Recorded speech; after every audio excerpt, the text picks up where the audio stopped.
Derek Holloway had built his life on precision.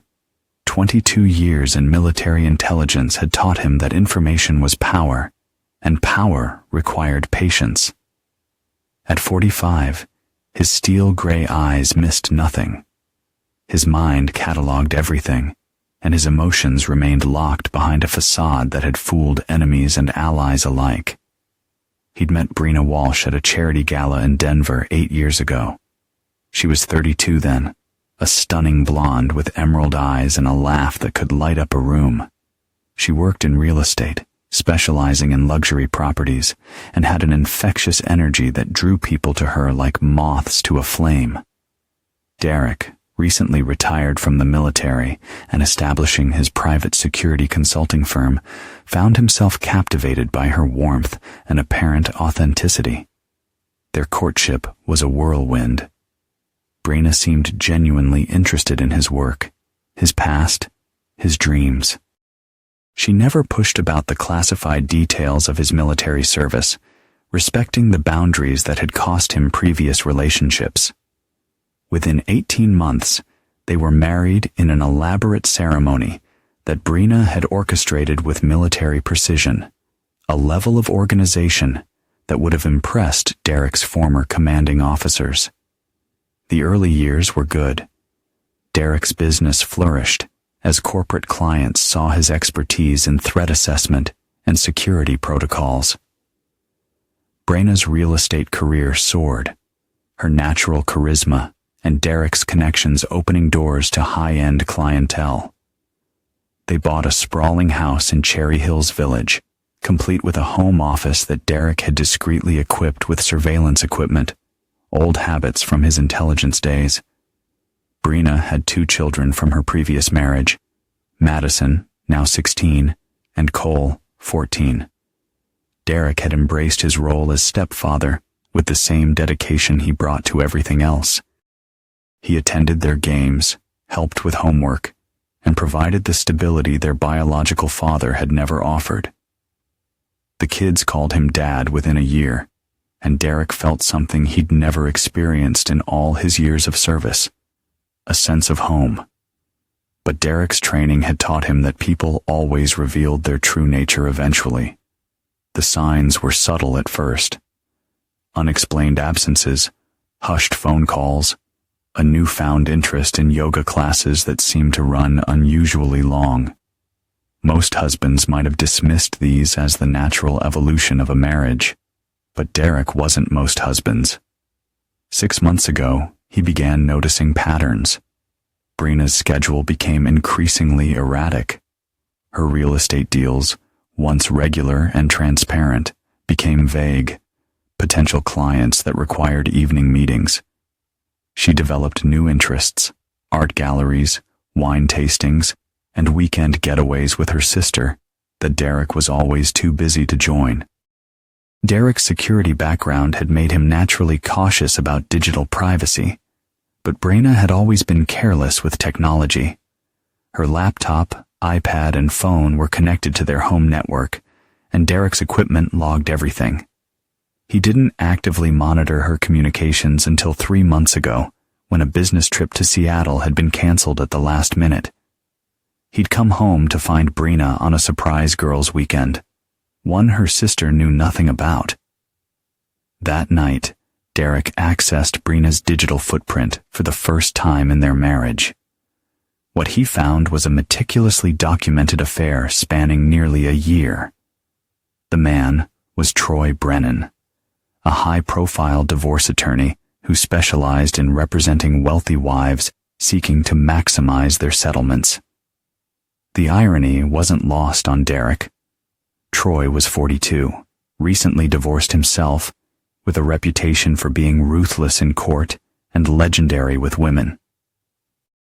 His social media presence painted him as a modern playboy, expensive cars, exotic vacations, and a rotating cast of beautiful companions. Derek's research revealed that Troy had a pattern. He'd represent a wealthy woman in her divorce, seduce her during the proceedings, and often ended up with both a hefty legal fee and a grateful ex-wife's temporary affections. But Brina and Troy's relationship had evolved beyond his usual pattern. Their text exchanges revealed genuine affection alongside detailed plans for Derek's financial destruction. They'd been planning their strategy for months, waiting for the right moment to file for divorce when Derek's business assets were at their peak value. Brina had been documenting Derek's work schedule, his income, even photographing important documents when she thought he wasn't looking. The most damaging discovery came from Troy's communications with Brina about Derek's military background. They'd been researching ways to claim PTSD had affected Derek's decision-making abilities, potentially invalidating certain business decisions and property acquisitions. Troy had connections with psychologists who might testify to Derek's mental instability for the right price. Derek spent 3 weeks studying their plan with the same methodical approach he'd once used to dismantle enemy networks. They'd underestimated him completely, viewing him as a straightforward military man who'd be blindsided by emotional manipulation. They had no idea that Derek's specialty had been psychological operations, the art of making enemies destroy themselves. The business trip to Dallas had been real, but Derek had completed his work early. He decided to return home a day ahead of schedule, planning to surprise Brina with dinner at their favorite restaurant. As he pulled into his driveway at 3:47 p.m. on that crisp October afternoon, Derek saw an unusual number of cars lining his street. His trained eye immediately cataloged the vehicles: Brina's BMW, Troy's Mercedes, the lawyer's assistant's Honda, and at least 8 other cars he didn't recognize. Derek parked a block away and approached his house with the stealth that had once made him invaluable in hostile territory. Through the living room window, he could see a banner stretched across the mantel. "Congratulations on your divorce." The room was full of people: Brina's friends, some neighbors, a few people Derek recognized from Troy's social media photos. In the center of it all, Brina and Troy stood with champagne glasses raised, accepting congratulations from the crowd. Madison and Cole were there too, looking uncomfortable, but participating in what they clearly believed was a celebration of their mother's freedom from an unhappy marriage. Derek watched for 17 minutes, his military training allowing him to remain completely still while his mind processed every detail. He identified every person in the room, noted the dynamics, and observed the easy intimacy between Brina and Troy that spoke of a relationship far beyond mere legal representation. The most painful moment came when he heard Cole ask his mother, "When will Dad sign the papers?" Brina's response was delivered with a laugh that no longer sounded musical to Derek's ears. "Your stepfather will sign them, sweetie. He's not really equipped to fight this kind of battle. He's good at playing soldier, but this is the real world." The crowd laughed, and Derek felt something cold and final settle in his chest. These people were celebrating the destruction of his life, confident that he was too simple, too straightforward, too honest to protect himself. They were about to learn how wrong they were. Derek walked calmly back to his car, drove to a hotel, and began planning their destruction with the same meticulous care he'd once brought to neutralizing enemy assets. By the time he was finished, the celebration party would seem like a cruel joke compared to what was coming. The war had begun, and Derek Holloway always won his wars. Derek checked into the downtown Denver Marriott under one of his backup identities, a habit from his intelligence days that Brina had never known about. The sterile hotel room became his operational headquarters as he began implementing a strategy that would make his enemy's celebration seem premature.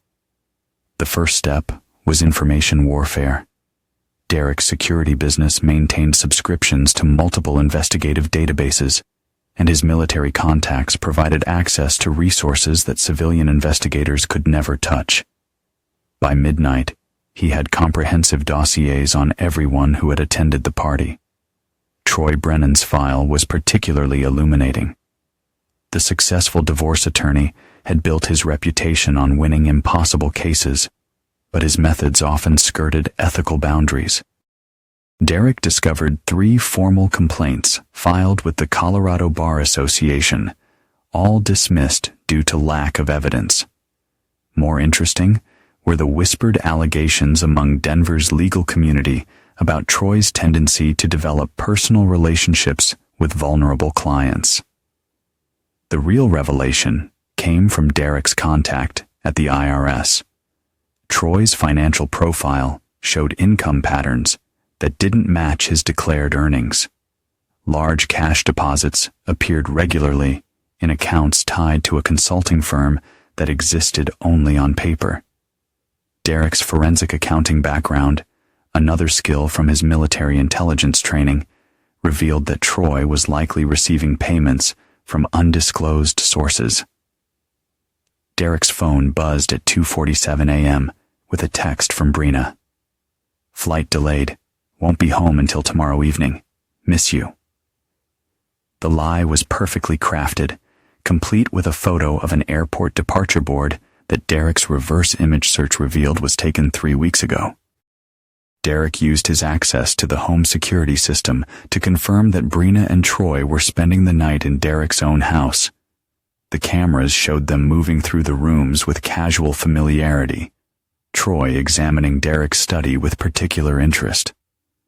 Derek watched them rifle through his desk, photograph documents, and even check his gun safe, a violation that sealed Troy's fate in Derek's mind. The next morning, Derek began phase 2 of his operation. He drove to his office and activated protocols he'd established, but never used. His security firm maintained relationships with private investigators across the country, many of them former military or law enforcement with flexible ethical standards when properly motivated. Within hours, Derek had teams monitoring both Brina and Troy's activities, finances, and communications. But surveillance was only the beginning. Derek's real strength had always been psychological manipulation, understanding people's weaknesses and turning them against themselves. Derek's research into Troy's background revealed a pattern of relationships with wealthy, emotionally vulnerable women. But it also showed something else. Troy was deeply in debt, despite his apparent success. The expensive cars were leased, the luxury condo was mortgaged beyond its value, and Troy's lifestyle required a constant stream of new clients and supplemental income. More importantly, Derek discovered that Troy's ex-wife, Patricia, lived in Aspen with a substantial settlement that included documentation of Troy's infidelity during their marriage. Derek's investigator made contact with Patricia, who proved surprisingly willing to discuss her ex-husband's predatory relationship patterns when she learned about Brina. Meanwhile, Derek's monitoring of Brina revealed that she'd been more deceptive than even he had imagined. The real estate deals she'd claimed were actually assignments from Troy, helping him identify wealthy women going through divorces who might become potential clients and conquest targets. Brina had essentially been working as Troy's scout, identifying vulnerable women at country clubs and social events. Derek also discovered that Madison and Cole had been actively coached to provide testimony about Derek's supposed controlling behavior and anger issues. Brina had been recording conversations with the children, editing them to create evidence of Derek's alleged instability. The betrayal by his stepchildren, whom he'd loved as his own, added a deeply personal dimension to Derek's growing rage. On his 3rd day at the hotel, Derek received a call from his business partner, Colonel Robert Hayes, retired Army intelligence. Hayes had been conducting his own investigation into the party's guest list and had disturbing news. "Derek, you need to know that 3 of the people at that party work for competing security firms. They weren't there to celebrate Brina's divorce. They were there to gather intelligence on your client list and business operations. The implication was staggering. Troy hadn't just been planning to take Derek's money in the divorce. He'd been planning to destroy Derek's business by selling client information to competitors. Several of Derek's clients were high-profile individuals whose security arrangements were worth millions. Exposing their vulnerabilities could cost Derek everything he'd built. Derek's investigation revealed that Troy had connections to a private investigation firm that specialized in corporate espionage. The firm, Sentinel Strategic Solutions, had been hired by Derek's competitors to identify weaknesses in his business model. Troy's relationship with Brenna had provided the perfect inside access. The scope of the betrayal was breathtaking. Brenna hadn't just been unfaithful. She'd been actively working to destroy Derek's livelihood.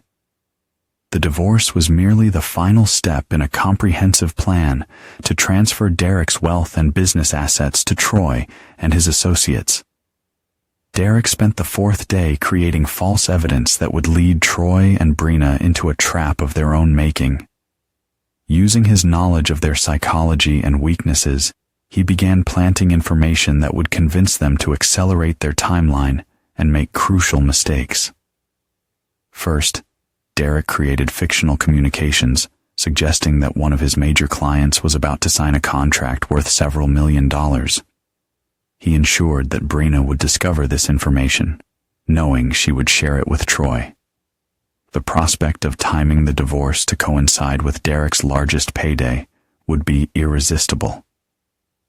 Second, Derek began displaying signs of stress and distraction, creating the impression that he was overwhelmed by business pressures and unaware of the impending divorce. He made strategic comments to mutual friends about feeling stretched thin and considering stepping back from the business. Third, Derek activated a deep cover asset he'd cultivated years earlier, a woman named Rebecca Sterling, who worked in Troy's law firm. Rebecca had provided Derek with occasional information about corporate client security needs, but she also had access to Troy's case files and calendar. Derek revealed just enough about Troy's plan to ensure Rebecca's cooperation in gathering more detailed intelligence. By the end of the week, Derek had a complete picture of Troy and Brenna's strategy, their timeline, and their vulnerabilities. More importantly, he'd identified the psychological pressure points that would allow him to turn their conspiracy against them. The final piece of Derek's preparation involved his children. Despite their betrayal, Derek needed to understand their true level of involvement. His monitoring revealed that Madison and Cole genuinely believed Derek was a distant, controlling stepfather who made their mother unhappy. Brenna had spent months poisoning their perception of him, creating a narrative where Derek was the obstacle to their family's happiness. Derek felt a cold clarity settle over him. As he reviewed the evidence, Brenna and Troy had declared war on everything he valued: his marriage, his children, his business, and his reputation. They'd celebrated his destruction while he was away, confident that he was too simple and straightforward to fight back effectively. They were about to learn that Derek Holloway had survived and thrived in a world where psychological warfare was an art form. The celebration they'd thrown would be nothing compared to the reckoning that was coming. Derek checked out of the hotel and drove home, ready to begin the final phase of an operation that would leave his enemies wishing they'd never heard his name. Derek pulled into his driveway at 6:47 p.m., exactly when his original flight would have landed. He carried his luggage with the casual air of a man returning from a routine business trip. Though his trained eyes noted every detail of his surroundings, the lingerie from Troy's last visit was still in the laundry hamper. Brenna's carelessness would be one of many weaknesses Derek planned to exploit. Brenna greeted him at the door with a performance worthy of an Oscar. She threw her arms around him, kissed him passionately, and peppered him with questions about his trip. Her eyes, however, held a glint of anticipation that Derek recognized from his interrogation training. The look of someone executing a carefully rehearsed plan. "I missed you so much," Brina said, leading him to the kitchen where she'd prepared his favorite meal. "Madison and Cole will be home soon. They're both excited to see you." Derek played his part perfectly, sharing fabricated details about client meetings while studying his wife's reactions. When he mentioned the fictional multi-million-dollar contract, Brina's eyes lit up with barely concealed excitement. She asked carefully casual questions about the timeline and payment structure, which confirmed Derek's suspicions about her intelligence gathering. Madison and Cole arrived home with the artificial enthusiasm Derek had learned to recognize. They hugged him dutifully and asked about his trip, but their discomfort was evident. Derek felt a pang of genuine sadness as he realized how completely Brina had poisoned their relationship. These children whom he'd loved unconditionally now saw him as an adversary to be managed. Over dinner, Derek casually mentioned feeling overwhelmed by the business demands and hinted at considering bringing in partners to share the workload. Brina's interest was immediate and intense, though she tried to hide it behind a veil of concern. "Maybe it's time to slow down," she suggested. "We have enough money. You could sell the business and we could travel, spend more time together." Derek nodded thoughtfully, playing the role of a man considering his options. In reality, he was documenting every word for the psychological profile he was building. Brina's eagerness to see him liquidate his assets confirmed that the divorce filing was imminent. After dinner, Derek retreated to his study under the pretense of catching up on work emails. In reality, he was reviewing the intelligence his team had gathered during his absence. Rebecca Sterling had provided copies of Troy's case notes, revealing the full scope of their legal strategy. The attack would be comprehensive: personal accusations of controlling behavior, professional claims of business instability, and financial arguments about Derek's risky client base. Most damaging would be the psychological evaluation Troy had arranged. Dr. Marcus Webb, a psychologist with a questionable reputation, had already prepared a preliminary assessment of Derek's likely PTSD symptoms based entirely on Brina's fabricated accounts. The evaluation would support claims that Derek's military background made him unstable and potentially dangerous. Derek's phone buzzed with a text from his surveillance team. Target 2 departing residence. Heading toward downtown. Troy was leaving his condo, likely heading to a strategy session with his co-conspirators.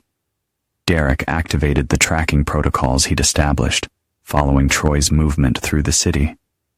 The meeting location was revealing: a private dining room at the Brown Palace Hotel, where Troy was joined by 3 individuals Derek recognized from his investigation. The first was Patricia Morse, a partner at a competing security firm who specialized in corporate intelligence. The second was David Chun, a forensic accountant who'd been hired to identify vulnerabilities in Derek's business structure. The third was Detective Linda Harris, a Denver police investigator whose presence suggested they were planning to involve law enforcement in Derek's downfall. Derek's long-range surveillance equipment allowed him to monitor their conversation from the hotel's parking garage. What he learned exceeded even his worst expectations. They weren't just planning a divorce.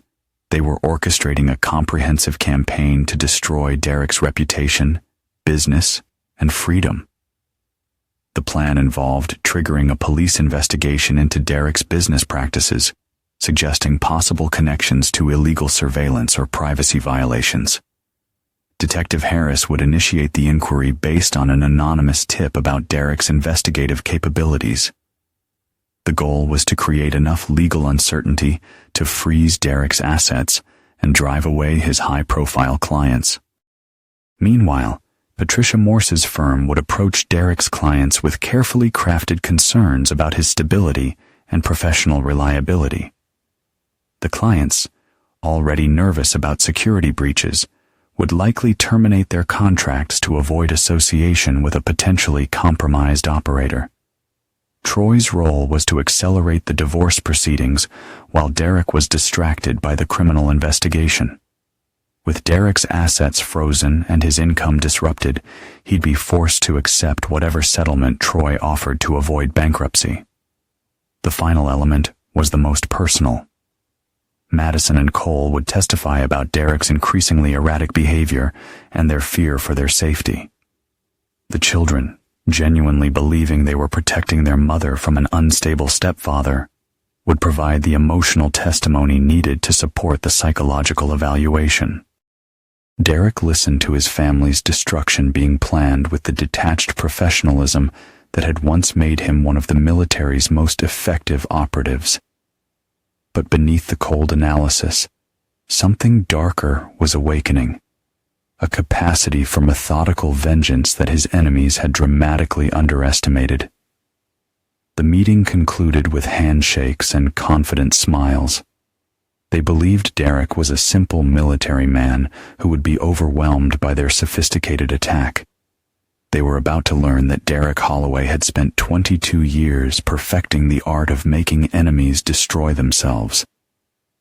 Derek returned home to find Brina in their bedroom, wearing lingerie that he now knew she'd also worn for Troy.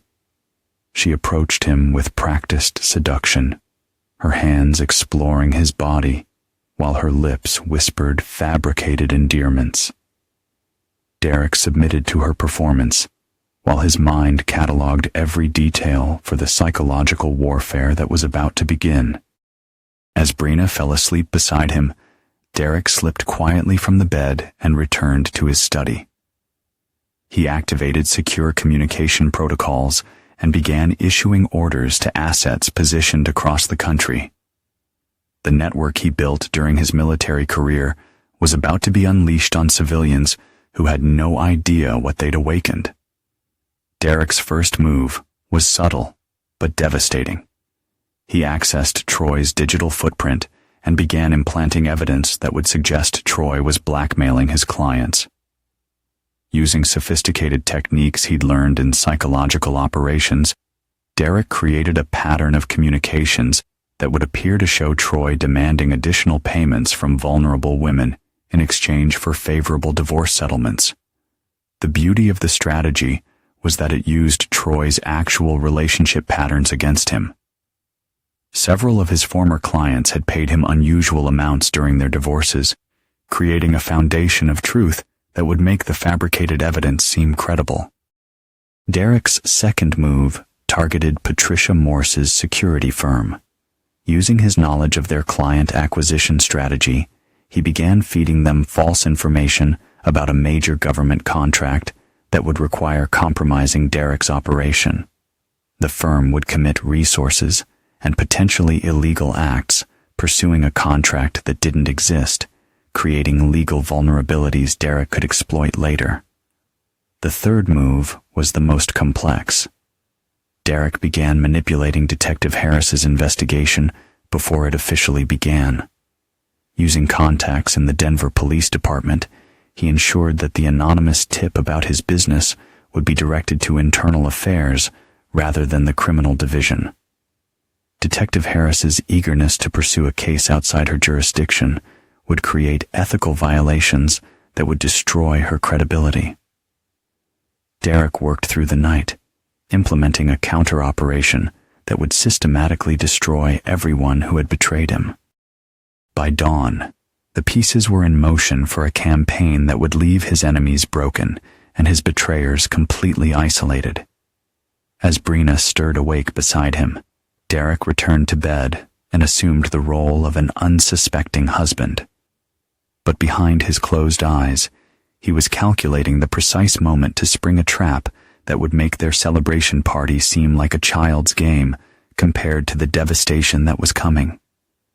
The hunter had returned, and the prey had no idea they were already caught. Derek's war began with surgical precision on Monday morning. While Brina prepared for what she believed was another day of secret planning with Troy, Derek initiated a psychological operation that would systematically dismantle their conspiracy from within. His first target was Dr. Marcus Webb, the psychologist Troy had recruited to provide fabricated testimony about Derek's mental state. Derek's military records were classified, but Webb had been conducting his evaluation based entirely on Brina's fictional accounts and outdated psychology textbooks about combat stress. Derek arranged for Webb to receive a package containing genuine PTSD case studies from a Veterans Affairs psychologist, cases that contradicted every assumption Webb had made about Derek's condition. More importantly, the package included a letter supposedly from the Colorado Psychology Board, questioning Webb's recent testimony in several divorce cases. The letter, carefully crafted using Derek's knowledge of psychological profiling, suggested that Webb's willingness to provide evaluations without direct patient contact was under investigation. Webb's panic was immediate and predictable. Derek's surveillance showed the psychologist frantically contacting Troy about withdrawing from the case. Meanwhile, Derek activated Rebecca Sterling's access to Troy's law firm. Rebecca, motivated by Derek's revelation of Troy's exploitation of vulnerable women, began documenting Troy's unethical practices with zealous efficiency. She discovered that Troy had been overbilling clients, maintaining inappropriate relationships with multiple women, and sharing confidential information with non-clients. But Derek's masterstroke involved exploiting Troy's gambling addiction, a weakness Derek had discovered through financial surveillance. Troy's regular visits to underground poker games in Denver had created significant debts with dangerous people. Derek arranged for those debts to be purchased by associates from his military network, men who understood leverage and pressure. The beauty of the strategy was that Troy would never know Derek was behind his sudden financial crisis. The debt collectors would simply become more insistent, demanding payment that Troy couldn't provide without accelerating his plan against Derek. The pressure would force Troy into increasingly desperate and reckless actions. Derek's second focus was Patricia Morse's security firm. Using his knowledge of their aggressive client acquisition tactics, Derek began feeding them intelligence about a fictional Department of Defense contract worth $30 million. The contract supposedly required comprehensive background investigations of existing security providers, including Derek's firm. Patricia's firm took the bait completely, assigning their best operatives to investigate Derek's business relationships. They began contacting his clients under false pretenses, gathering information they believed would give them a competitive advantage. In reality, they were documenting their own illegal surveillance activities, while Derek's monitoring systems recorded everything. The investigation would eventually reveal that Patricia's firm was conducting unauthorized background checks on Derek's high-profile clients, including federal judges and corporate executives. The privacy violations would not only destroy Patricia's business, but create criminal liability for everyone involved. Derek's manipulation of Detective Linda Harris required more subtlety. Harris's eagerness to pursue high-profile cases had led to several ethical violations in her career, but she'd managed to avoid consequences through political connections and careful case selection. Derek would use her ambition against her. Through a network of informants Derek had cultivated during his security work, Harris began receiving anonymous tips about Derek's supposed illegal surveillance activities. The tips were carefully crafted to suggest a major case that could advance Harris's career, but they also pushed her to pursue investigations outside her jurisdiction and expertise, and Derek ensured that Harris's inquiries would quickly attract the attention of federal agencies who actually regulated private security operations.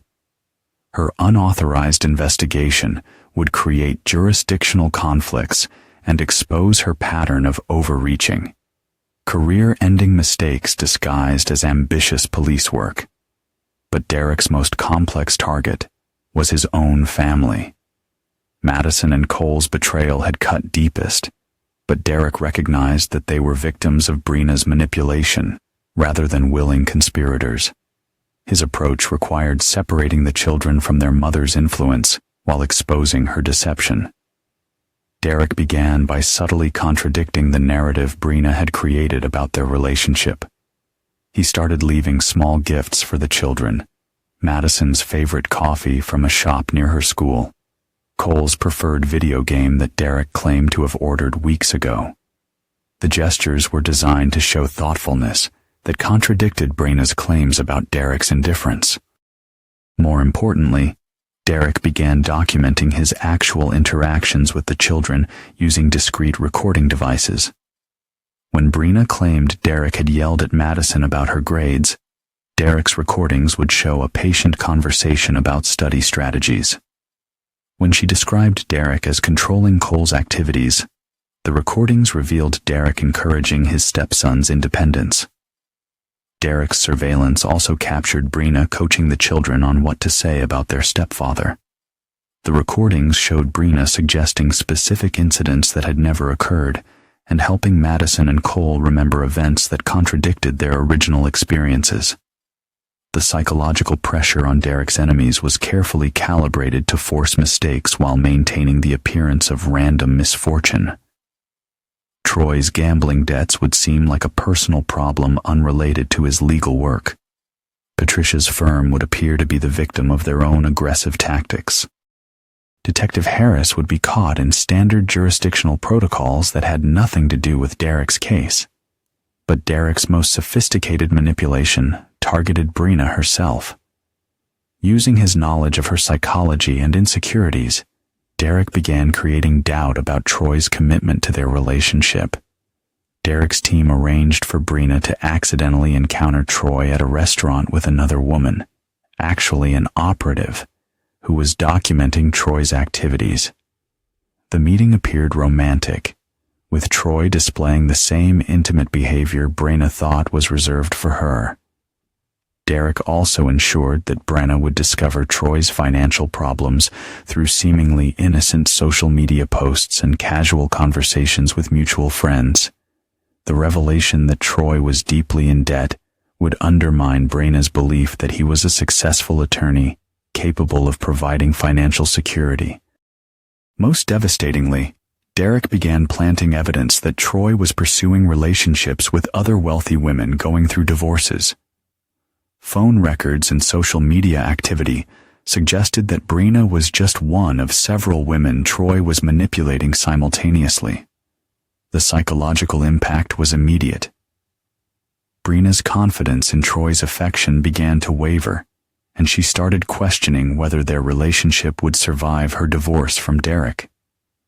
The doubt created stress that affected her performance in both her affair and her marriage, making her increasingly careless about covering her tracks.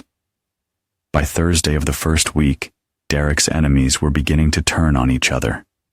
Troy's financial pressure was making him demanding and short-tempered with Brina. Patricia's firm was becoming concerned about the risks they were taking for a contract that seemed increasingly elusive. Detective Harris was facing questions from her supervisors about her unauthorized investigation. Derek monitored their deteriorating cooperation through multiple surveillance channels while maintaining the facade of an unsuspecting husband. He attended Madison's soccer game, helped Cole with algebra homework, and planned a romantic weekend getaway with Brina, all while orchestrating the systematic destruction of their conspiracy. The beauty of Derek's strategy was that his enemies were defeating themselves through their own weaknesses and illegal actions.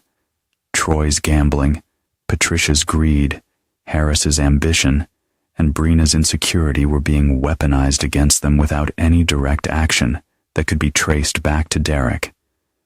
But Derek's ultimate goal wasn't just victory, it was total psychological domination. He wanted his enemies to understand that they had challenged someone far more dangerous than they could imagine. The real war was just beginning, and Derek intended to win it so decisively that no one would ever underestimate him again. As the first week of his campaign concluded, Derek prepared for the next phase, forcing his enemies into open conflict with each other, while positioning himself as the obvious winner of any confrontation. The celebration party would soon seem like a distant memory compared to the destruction that was coming. The second week of Derek's campaign began with Troy Brennan's world collapsing in ways that seemed unrelated, but were meticulously orchestrated. Derek's military contacts had purchased Troy's gambling debts and were now applying pressure that went far beyond financial obligation. Vincent "Vinny" Torino, a former Army Ranger who now worked private security in Las Vegas, visited Troy's office on Monday morning. Vinny's appearance, scarred hands, cold eyes, and the kind of stillness that suggested violence was always an option, terrified Troy's secretary and clients.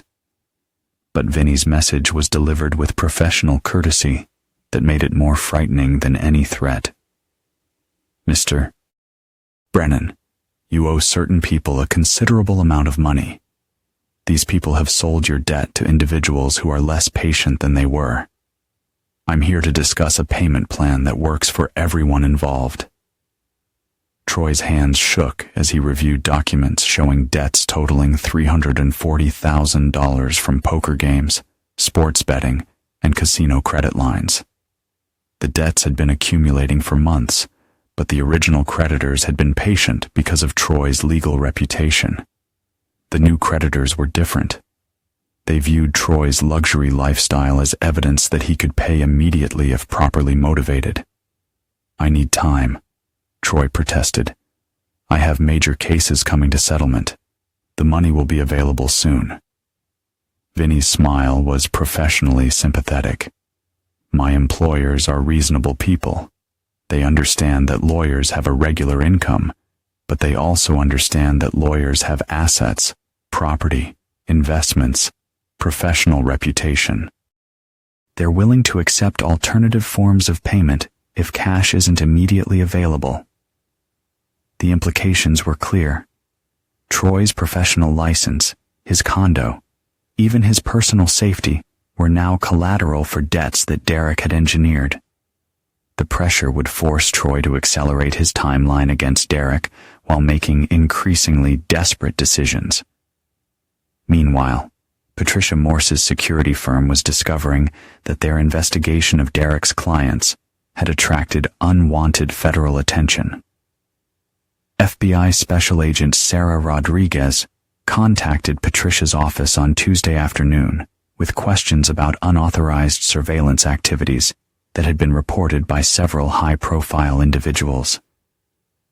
"Miss Morse, we've received complaints that your firm has been conducting background investigations without proper authorization.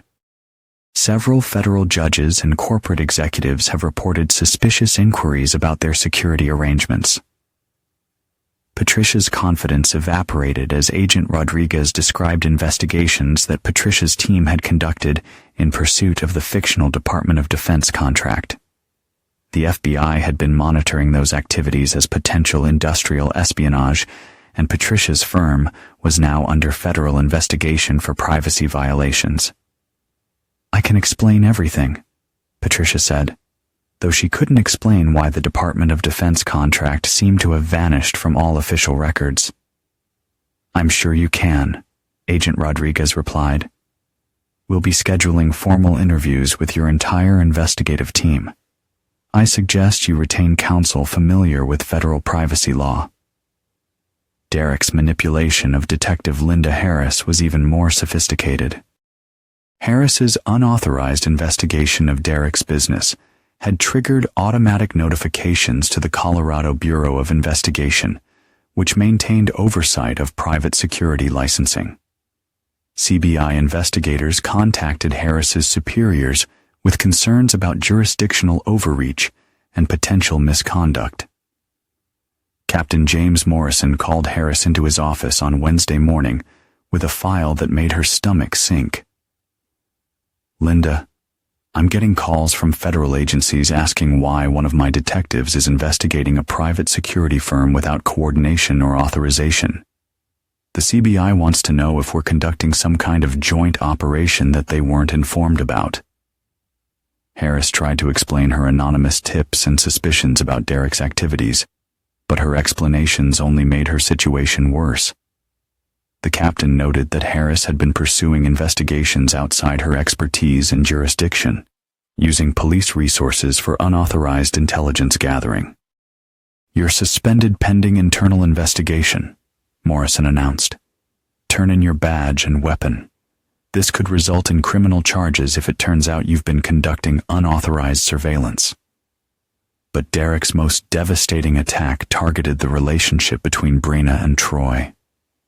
Using psychological manipulation techniques he'd perfected in military intelligence, Derek began systematically destroying their trust in each other.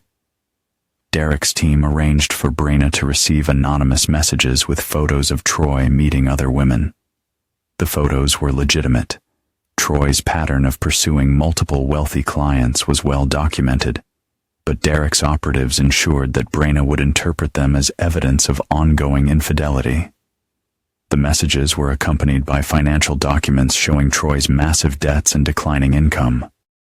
Brina discovered that the successful attorney she'd fallen in love with was actually a desperate man facing financial ruin and potential violence from creditors. Most damaging was a fabricated conversation Derek's team provided to Brina, supposedly recorded by one of Troy's gambling associates.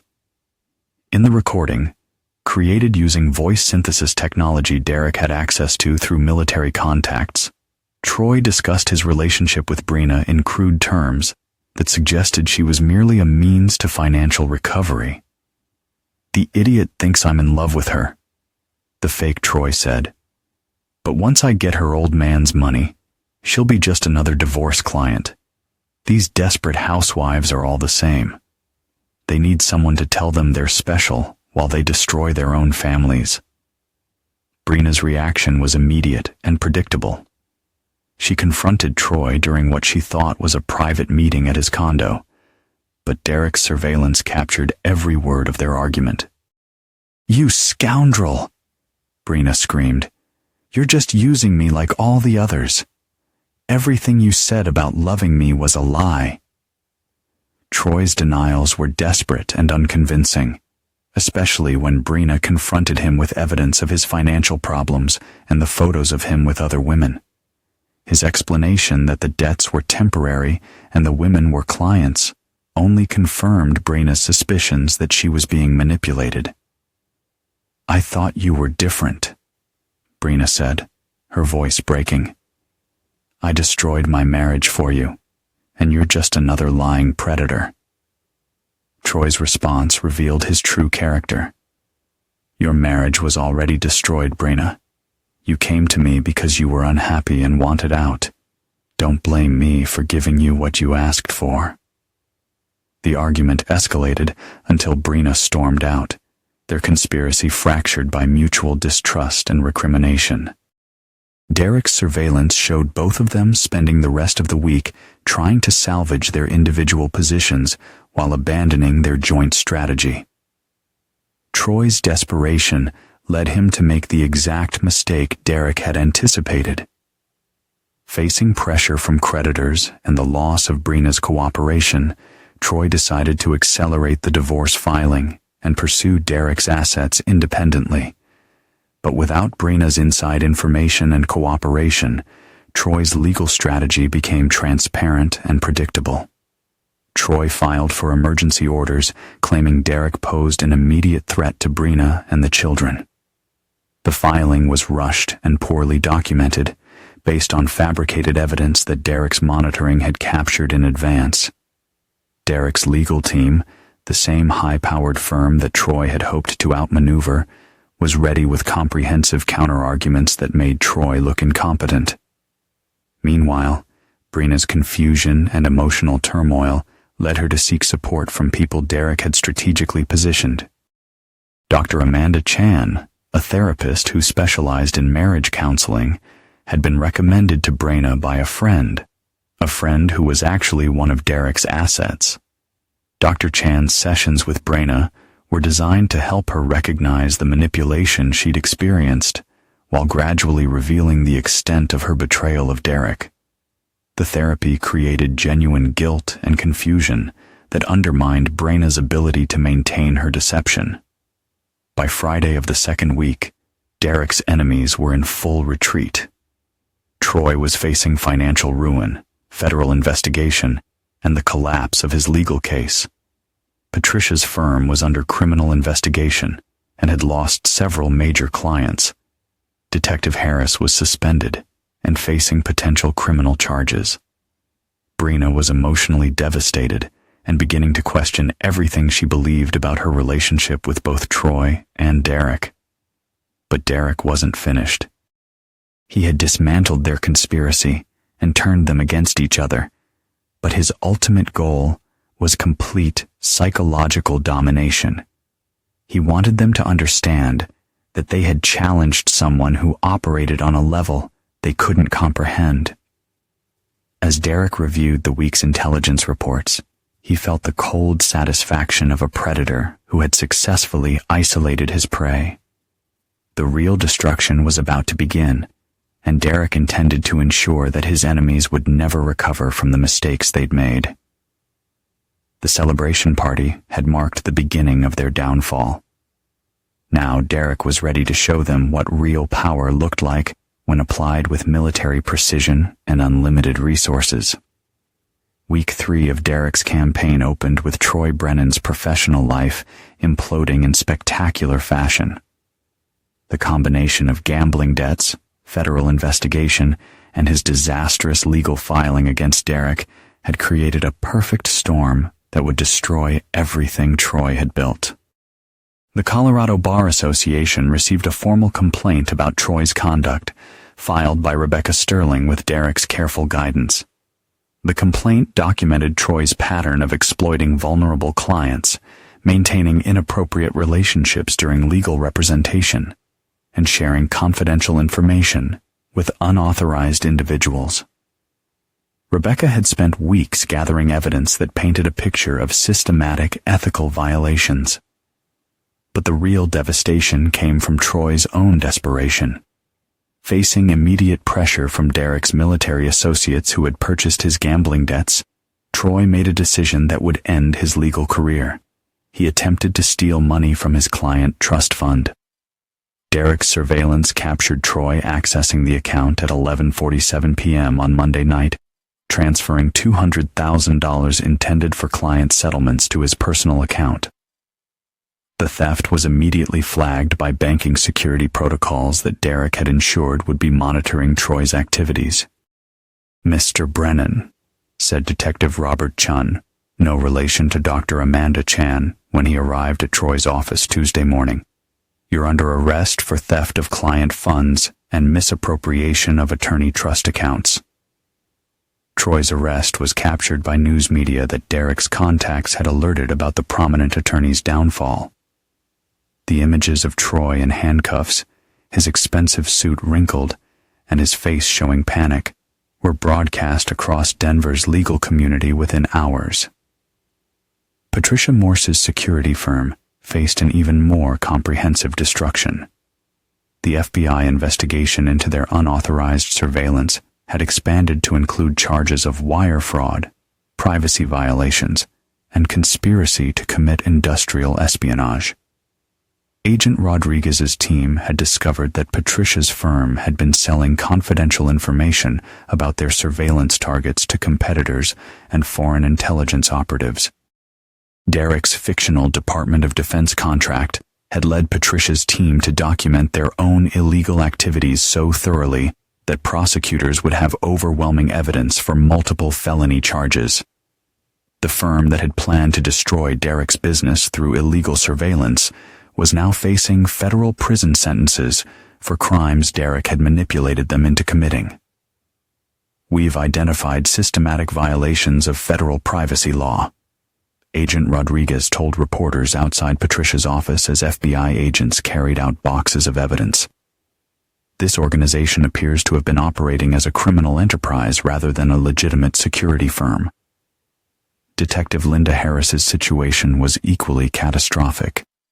The internal affairs investigation had revealed that her unauthorized pursuit of Derek was just the latest in a pattern of misconduct that included taking bribes, falsifying evidence, and conducting personal investigations using police resources. Harris's suspension had triggered a comprehensive review of her cases, revealing that several convictions she'd obtained were based on illegally gathered evidence. The district attorney's office was facing the prospect of multiple overturned convictions and civil rights lawsuits stemming from Harris's violations. Detective Harris has been terminated and is facing criminal charges, announced Captain Morrison in a press conference that Derek watched with cold satisfaction. We're reviewing all cases she was involved in for potential misconduct. But Derek's most complex target remained his own family. Brina's therapy sessions with Dr. Amanda Chan had created genuine psychological turmoil as she began to recognize the extent of her betrayal and manipulation. "I don't understand how I became this person," Brina confessed during a session that Derek's surveillance equipment recorded. "I convinced myself that Derek was the problem, but I think I was just looking for excuses to justify what I wanted to do." Dr. Chan guided Brina through a process of recognizing the psychological manipulation she'd experienced, while also confronting her own choices. The therapy was legitimate. Derek wanted Brina to genuinely understand her betrayal, rather than simply being punished for it. "You allowed Troy to convince you that your marriage was worse than it was," Dr. Chan observed. "But you also made choices to deceive your husband and involve your children in that deception. Understanding why you made those choices is the first step toward making better ones." As Brina listened, tears welled in her eyes. The weight of her decisions and their consequences was finally becoming real, and Derek, watching from the shadows, knew his strategy had pushed every piece exactly where he needed it to be. Brina's growing awareness of her situation created genuine remorse that manifested in her behavior toward Derek. She began trying to reconnect with her husband, expressing affection and interest that seemed authentic because it was. Though Derek knew it was motivated by guilt rather than love, he understood that it was still a step toward healing. Derek's manipulation of Madison and Cole was even more sophisticated. He'd begun revealing his evidence of their mother's coaching gradually, allowing them to recognize the manipulation they'd experienced without directly attacking Brina. Derek left transcripts of Brina's coaching sessions where the children would find them, presented as therapy materials for marriage counseling. The transcripts showed their mother suggesting specific false memories and encouraging them to exaggerate their negative feelings about Derek. The psychological impact on the children was immediate. Madison, now 17 and more capable of understanding adult deception, was devastated to realize how her mother had manipulated her perceptions of Derek. "Did Mom really coach us to lie about you?" Madison asked Derek during a car ride that he'd specifically arranged to be private. Derek's response was carefully crafted to convey hurt without creating hostility toward Brina. "Your mother was unhappy and confused, Madison. She convinced herself that I was the source of her problems, and she needed you and Cole to support that belief. But that doesn't mean she doesn't love you. It means she made some very bad choices." Cole's reaction was even more intense. At 15, he was old enough to understand betrayal, but young enough to feel completely devastated by his mother's deception. His relationship with Brina became strained as he struggled to reconcile the mother he loved with the woman who had manipulated him into betraying Derek. Derek's recordings of his actual interactions with the children, patient, supportive, and encouraging, contrasted sharply with the angry, controlling stepfather Brina had described. The evidence of her deception created loyalty shifts that would be permanent. But Derek's ultimate revelation was reserved for the end of the third week. On Friday evening, he called a family meeting in their living room, the same room where the celebration party had occurred 3 weeks earlier. "I need to discuss some things that have been happening in our family," Derek announced, his voice carrying the authority that had once commanded military units. "Things that I think you all need to understand." Derek revealed that he knew about the affair, the conspiracy, and the celebration party. But he did so with evidence that was so comprehensive and detailed that denial was impossible. Phone records, photographs, financial documents, and audio recordings painted a picture of betrayal that was undeniable. "3 weeks ago, you celebrated my destruction while I was working to support this family," Derek said, his eyes moving from Brina to Madison to Cole. "You planned to take everything I'd built and destroy my reputation based on lies and manipulation." Brina's face went white as Derek displayed evidence she didn't know existed. The children stared in shock at documentation of their mother's affair and their own coaching sessions. "You involved my children in a conspiracy to commit fraud," Derek continued, his voice never rising but carrying an intensity that made the room feel smaller. "You celebrated the destruction of their home while convincing them that I was the enemy." The psychological impact was devastating and immediate. Brina began crying, not from remorse, but from the realization that Derek had known everything while she believed she was deceiving him. Madison and Cole sat in stunned silence, processing the complete collapse of everything they believed about their family situation. "What happens now?" Madison whispered, her voice barely audible.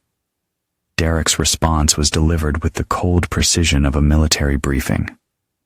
"Now you learn what happens when you betray someone who spent 22 years protecting this country from people who wanted to destroy it."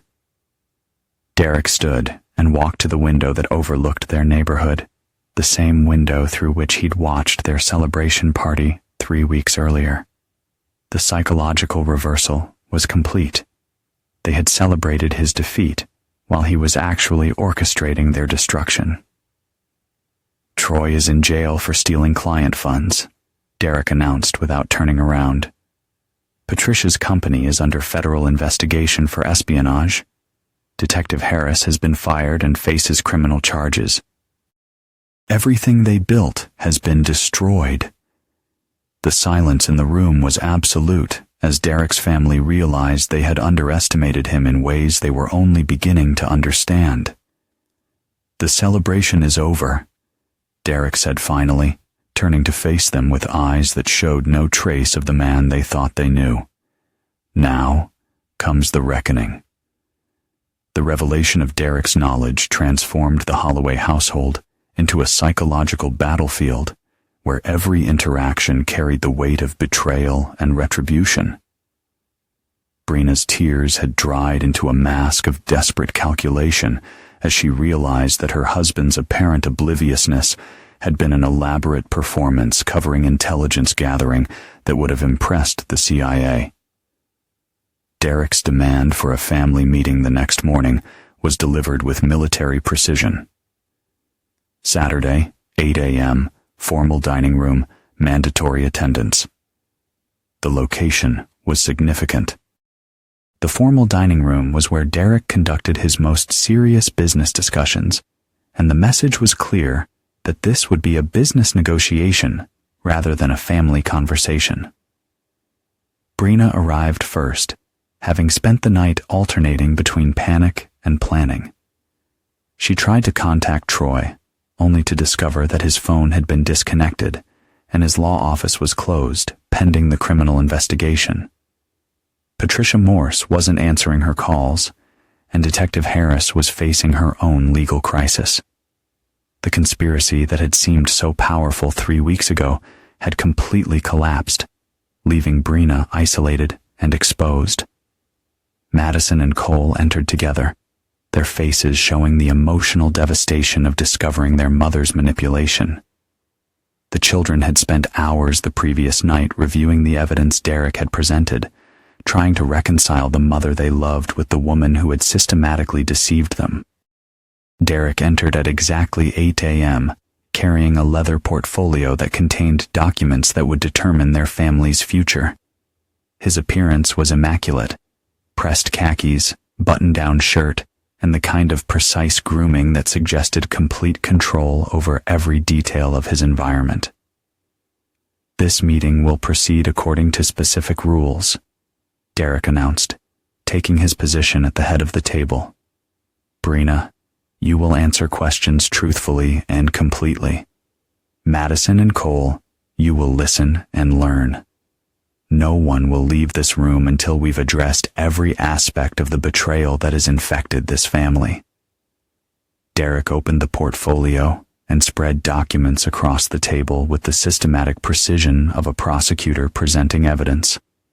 Financial records showing Troy's gambling debts, surveillance photos documenting the affair, transcripts of coaching sessions where Brina had manipulated the children's perceptions. But the most devastating evidence was personal. Recordings of private conversations where Brina had mocked Derek's military service, dismissed his business acumen, and described him as too simple to understand what was really happening. "Brina," Derek said, his voice carrying the authority of a commanding officer, "explain to Madison and Cole why you told Troy that their stepfather was playing soldier while you conducted real-world business." Brina's attempt to explain her words only made her situation worse. Every justification revealed additional layers of deception and contempt that contradicted her claims of loving Derek or wanting what was best for the family.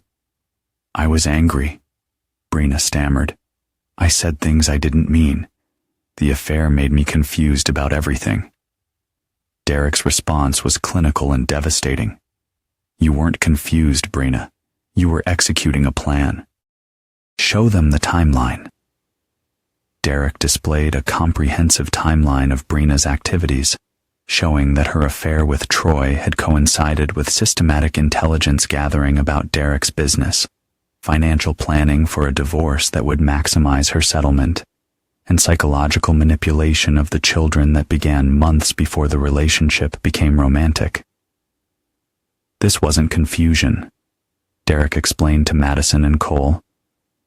"This was a campaign designed to destroy your family for financial gain. Your mother spent 6 months preparing to betray everything we'd built together." The children's reactions revealed Derek's success in separating them from their mother's influence.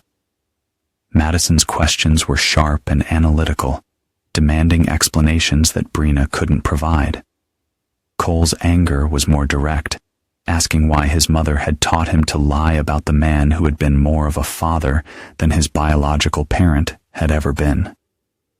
But Derek's ultimate revelation was still to come. He produced a document that made Brina's face go completely white, a comprehensive psychological profile that Derek had commissioned from Dr. Amanda Chan, based on months of surveillance and behavioral analysis. "Dr. Chan has diagnosed you with antisocial personality disorder," Derek announced. "Your capacity for deception, manipulation, and lack of genuine empathy suggests that you're psychologically incapable of maintaining honest relationships."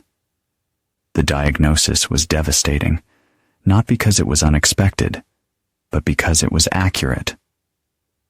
Dr. Chan's analysis described Brina's pattern of using emotional manipulation to exploit the people who loved her, her inability to accept responsibility for her actions, and her tendency to view relationships as strategic opportunities rather than genuine emotional connections.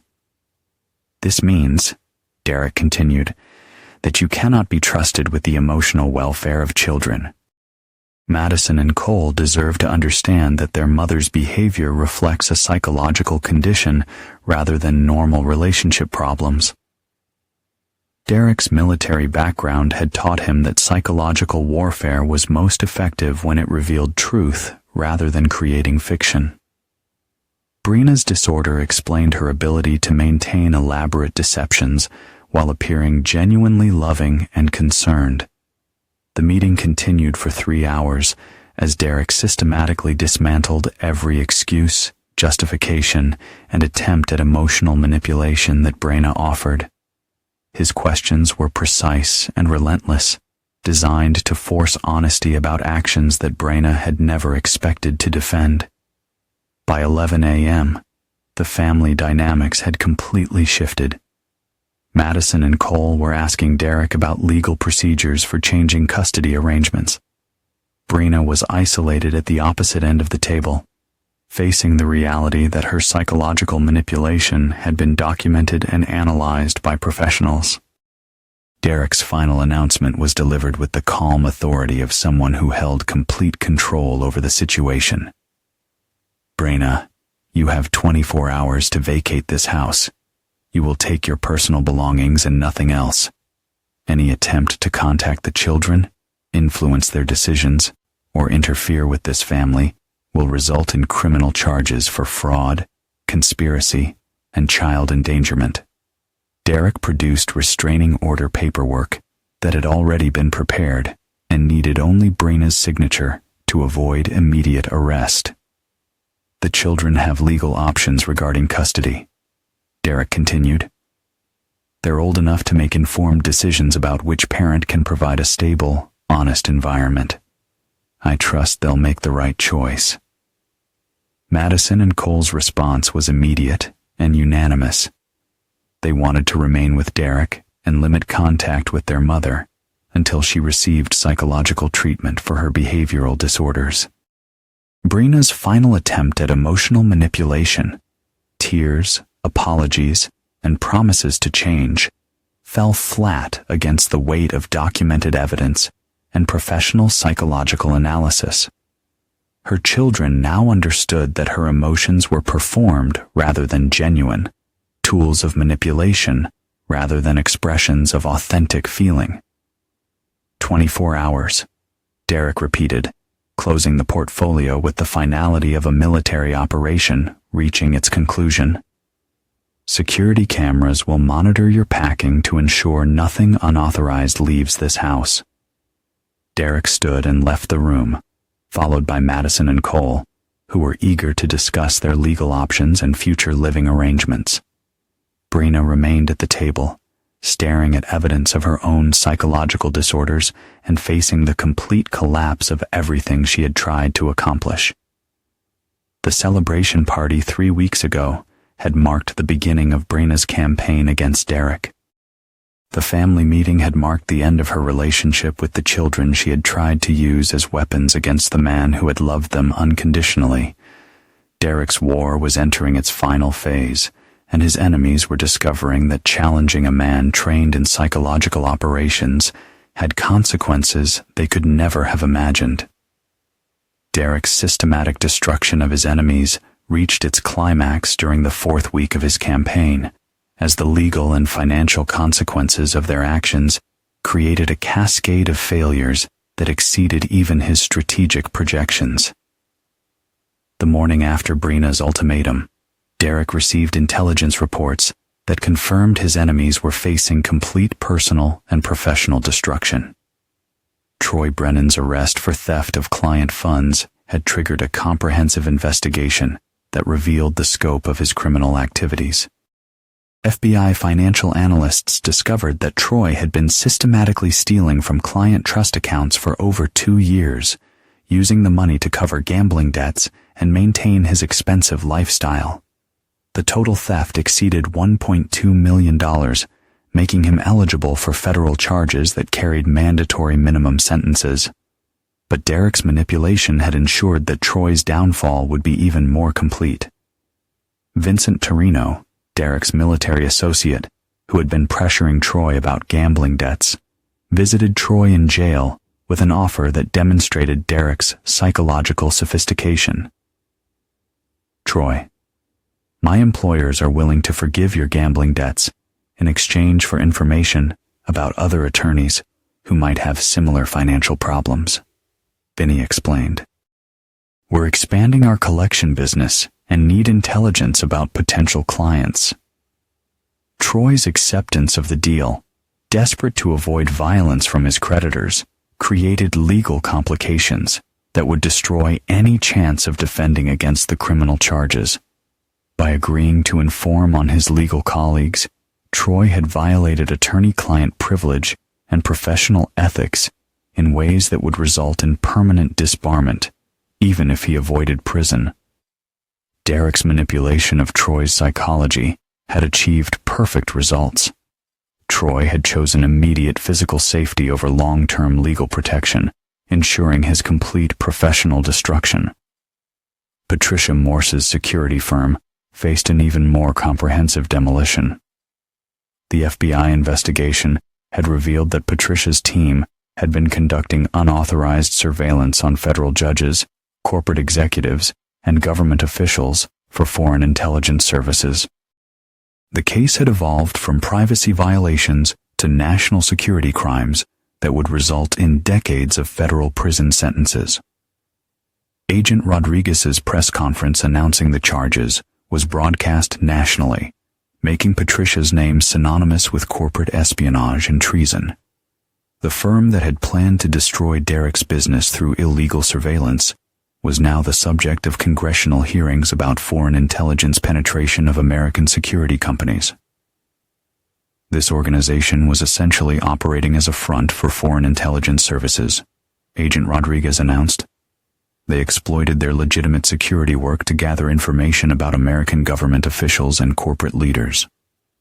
Derek's fictional Department of Defense contract had been so convincing that Patricia's team had committed genuine espionage crimes in pursuit of intelligence they believed would win them government business. The irony was devastating. Derek's psychological operation had tricked them into committing the exact crimes they had planned to falsely accuse him of. Detective Linda Harris's destruction was equally complete, but more personal. The Internal Affairs investigation had revealed that Harris had been taking bribes from private investigators and defense attorneys in exchange for favorable treatment of their cases. Her unauthorized pursuit of Derek was just the latest example of misconduct that had corrupted dozens of criminal investigations. The district attorney's office was facing a crisis as defense attorneys demanded reviews of every case Harris had been involved in. 3 murder convictions had already been overturned due to evidence that Harris had falsified reports and suppressed exculpatory evidence. Linda Harris represents everything that's wrong with police corruption, announced the district attorney during a press conference that Derek watched with satisfaction. Her actions have compromised the integrity of our entire criminal justice system. Harris's personal life was also collapsing under the weight of criminal charges and civil lawsuits. Her husband had filed for divorce. Her children were refusing contact, and her pension had been revoked due to the criminal convictions she was facing. Derek's manipulation of Harris's ambition had achieved perfect psychological results. She had destroyed her own career by pursuing a case that would have enhanced her reputation if Derek had actually been guilty of the crimes she was investigating. But Derek's most satisfying victory was the complete psychological destruction of Brina's identity and future prospects. Dr. Amanda Chan's diagnosis of antisocial personality disorder had been shared with family court services, making it virtually impossible for Brina to obtain custody or unsupervised visitation with Madison and Cole. More devastatingly, Derek's documentation of Brina's affair and conspiracy had created grounds for criminal charges of fraud, conspiracy, and child endangerment. Brina's coaching of the children to provide false testimony about Derek's behavior constituted criminal conspiracy that could result in significant prison time. Derek's legal team had prepared a comprehensive civil lawsuit that would hold Brina personally liable for damages to Derek's business and reputation. The lawsuit would seek compensation for the emotional distress caused to Madison and Cole, the financial costs of defending against false allegations, and punitive damages for conspiracy and fraud. Mrs. Holloway's actions constitute a criminal conspiracy that targeted not just her husband's finances, but his professional reputation and relationship with the children he had raised as his own, explained Derek's attorney, Margaret Foster, during a deposition that Derek monitored remotely. The civil lawsuit would ensure that Brina could never financially recover from her betrayal, even if she avoided criminal prosecution. Derek's comprehensive documentation of her activities had created legal liability that would follow her for decades. But Derek's ultimate psychological victory came from Madison and Cole's complete rejection of their mother's influence. The children had filed formal requests with family court services to terminate Brina's parental rights and request adoption by Derek, despite the fact that he was only their stepfather. Brina Holloway has demonstrated a pattern of psychological manipulation and emotional abuse that makes her unfit for parental responsibility. Read the petition that Madison had written with assistance from Derek's legal team. Derek Holloway has provided the stability, support, and honest communication that we need to develop into healthy adults. The children's testimony would be devastating to any attempt Brina might make to restore her relationship with them. They could articulate specific examples of manipulation, describe the emotional impact of being coached to lie about Derek, and explain their decision to choose Derek as their legal father. Derek's most sophisticated psychological operation involved ensuring that Brina understood the scope of her defeat. He arranged for her to receive detailed reports about Troy's criminal charges, Patricia's espionage investigation, and Harris's career destruction. The reports were accompanied by a simple message: "This is what happens to people who betray Derek Holloway." Brina's reaction was captured by surveillance equipment Derek had maintained in her temporary apartment. The psychological impact of realizing that Derek had orchestrated the destruction of everyone involved in the conspiracy created a level of fear and despair that approached complete mental breakdown. Derek's military training had taught him that psychological warfare was most effective when enemies understood that their defeat was total and irreversible. Brina needed to recognize that challenging Derek had consequences that would follow her for the rest of her life. The week concluded with Derek receiving a phone call that confirmed his complete victory. Madison and Cole had been interviewed by family court services about their custody preferences, and their testimony had been so compelling that the court was prepared to grant Derek's adoption request and terminate Brina's parental rights. "Mr. Holloway," said Judge Catherine Walsh during a conference call with Derek's attorney, "I've rarely seen children so articulate about their reasons for choosing one parent over another. Madison and Cole have clearly thought deeply about this decision, and their reasoning is sound." Derek's response was delivered with the professional courtesy that had characterized all his interactions with the legal system. "Your Honor, my only concern is providing Madison and Cole with the stable, honest environment they deserve. I'm honored that they've chosen to remain part of my family." As Derek hung up the phone, he reflected on the complete transformation of his situation. 4 weeks ago, he had been the target of a conspiracy designed to destroy his marriage, his business, and his relationship with his children.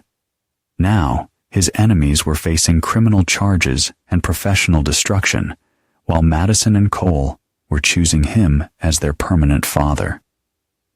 The celebration party had marked the beginning of his enemy's downfall. The family court hearing would mark the beginning of Derek's new life as the legal father of children who had learned to value honesty, loyalty, and strength of character. Derek's war was almost over, and his victory was absolute. 3 months after the celebration party that had marked the beginning of their destruction, Derek's enemies were facing the permanent consequences of challenging someone whose military training had prepared him for psychological warfare on a level they could never have imagined. Troy Brennan was serving a federal sentence of 12 years for theft of client funds, conspiracy, and racketeering. The comprehensive investigation had revealed a pattern of criminal behavior that extended back to the beginning of his legal career. His law license had been permanently revoked, his assets seized to compensate victims, and his reputation destroyed so thoroughly that even criminal defendants refused his representation. The psychological pressure Derek had applied through debt collectors had forced Troy into decisions that ensured his complete downfall. His cooperation with collectors to gather information about other attorneys had violated attorney-client privilege so extensively that he faced additional charges for professional misconduct, which would extend his prison sentence by several years. Patricia Morse's security firm had been completely dismantled by federal investigators who discovered evidence of espionage activities spanning 5 years. Patricia herself was serving a 20-year sentence for conspiracy to commit espionage and violation of national security laws. Her company's client list had been shared with foreign intelligence services, creating ongoing national security investigations that would continue for decades. The fictional Department of Defense contract that Derek had used to lure Patricia into illegal surveillance had been so convincing that congressional hearings were examining how foreign intelligence services could manipulate American security companies. Patricia's name would forever be associated with the security failures that allowed foreign powers to gather intelligence on American government officials. Detective Linda Harris was serving 8 years for corruption, evidence tampering, and violation of civil rights. The internal affairs investigation had revealed that her misconduct had affected over 60 criminal cases, resulting in wrongful convictions, suppressed evidence, and denial of due process to defendants who had trusted the legal system to provide fair treatment. Harris's personal life had been completely destroyed by the exposure of her corruption. Her family had rejected her, her colleagues had testified against her, and her pension had been revoked to compensate victims of her misconduct. She would leave prison as a middle-aged woman with no career prospects, no family support, and a criminal record that would prevent employment in any position requiring trust or responsibility. Derek's manipulation of each enemy's psychological weaknesses had achieved results that exceeded even his strategic projections. Their own character flaws, Troy's gambling addiction, Patricia's greed, Harris's ambition, and Brina's narcissism had been weaponized against them with surgical precision. But Derek's most complete victory was the transformation of his family structure. Madison and Cole's adoption had been finalized in family court, with testimony that moved even experienced legal professionals to tears. Derek Holloway saved our family, Madison had testified, her voice strong and clear.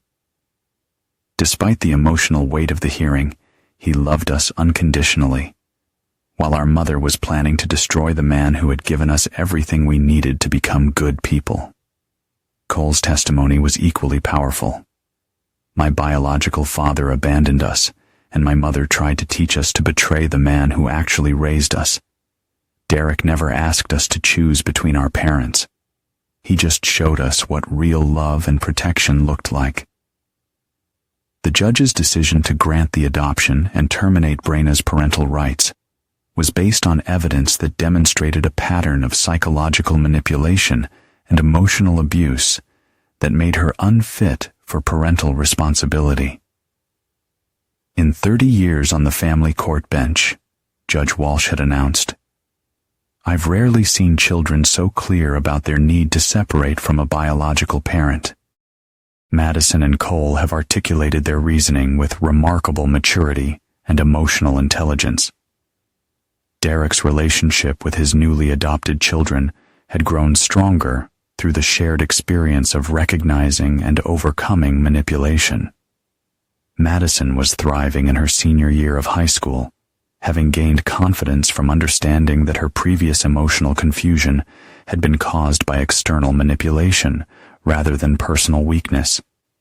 Cole had embraced his role in their reformed family with enthusiasm that reflected his relief at escaping his mother's psychological control. His grades had improved dramatically once he was free from the stress of maintaining false narratives about Derek's behavior. Most importantly, both children had developed a sophisticated understanding of psychological manipulation that would protect them from similar exploitation in future relationships. Derek's military training in recognizing and countering deception had become valuable life skills that he was passing on to the next generation. Derek's business had emerged from the conspiracy stronger than ever.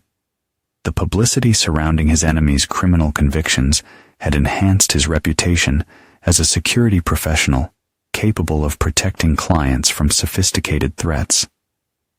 Government agencies and corporate executives who had learned about Derek's successful defense against the conspiracy were eager to retain his services. The irony was perfect. The conspiracy designed to destroy Derek's business had actually demonstrated his capabilities so effectively that his client base had doubled. Companies facing industrial espionage, government officials concerned about foreign intelligence threats, and wealthy individuals worried about professional manipulation were all seeking Derek's expertise. Derek had also established a consulting practice that specialized in teaching psychological warfare techniques to military and law enforcement professionals. His successful defense against a civilian conspiracy had created demand for training that would help others recognize and counter similar threats. But Derek's most satisfying achievement was the complete psychological destruction of Brenna's sense of identity and future prospects. The civil lawsuit had resulted in a judgment that would require her to pay Derek nearly $2 million in damages for fraud, conspiracy, and emotional distress. Brenna's real estate license had been revoked due to the criminal conspiracy charges, and her professional reputation was so damaged that she couldn't find employment in any field requiring trust or responsibility. She was working minimum wage retail jobs while living in a studio apartment and facing decades of debt that would never be fully repaid. Derek's surveillance indicated that Brenna had developed severe depression and anxiety disorders that reflected the psychological impact of losing everything she had valued. Her therapy sessions revealed ongoing struggles with accepting responsibility for her actions and genuine confusion about how she had misjudged Derek so completely. The psychological profile that Dr. Amanda Chan had created was proving accurate in ways that were both scientifically interesting and personally devastating to Brenna. Her antisocial personality disorder made it difficult for her to form genuine relationships, and her history of manipulation made others suspicious of her motives, even in casual interactions. Derek had achieved the ultimate psychological victory. Brenna was experiencing the social isolation and emotional confusion that she had tried to create for him. The difference was that Derek's isolation would have been based on false accusations, while Brenna's was based on documented behavior that reflected her true character. 6 months after the celebration party, Derek stood in his backyard watching Madison and Cole help their friends prepare for a graduation party that would celebrate Madison's acceptance to Stanford University. The contrast with the scene 6 months earlier was profound. Instead of celebrating his destruction, his family was celebrating their success and future together.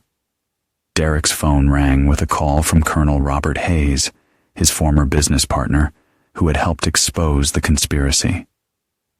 "Derek, I've got a proposition for you," Hayes said. "The Pentagon is looking for consultants who can teach psychological operations to special forces units. your civilian experience with counter-manipulation has impressed some very senior people." Derek considered the offer while watching his children laugh with their friends. The teenager who had been coached to betray him was now a confident young woman heading to one of America's top universities. The boy who had been taught to lie about Derek's parenting was now a strong, honest young man who understood the value of loyalty and integrity. "I'm interested, Bob," Derek replied. "But my family comes first. Madison and Cole have learned what real strength looks like, and I want to make sure they continue to have that example." Derek ended the call and joined his children's celebration, reflecting on the complete transformation of his life. The people who had celebrated his destruction were now serving prison sentences or struggling with the permanent consequences of their criminal behavior. The children who had been taught to betray him were now his legal family, bound together by a shared understanding of the importance of honesty and loyalty. The celebration party 6 months ago had been intended to mark Derek's defeat.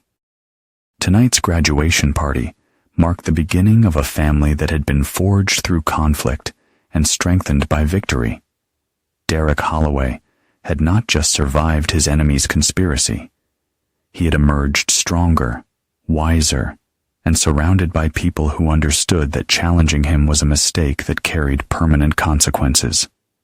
His war was over, and his victory was absolute and irreversible. The children he had raised would carry forward the lessons they had learned about strength, loyalty, and the price of betrayal. Derek's legacy would be a family that understood the value of character and the consequences of crossing someone who had dedicated his life to protecting the things he loved. In the end, Derek's enemies had taught his family the most valuable lesson of all. There are people in the world who should never be underestimated, and Derek Holloway was definitely one of them.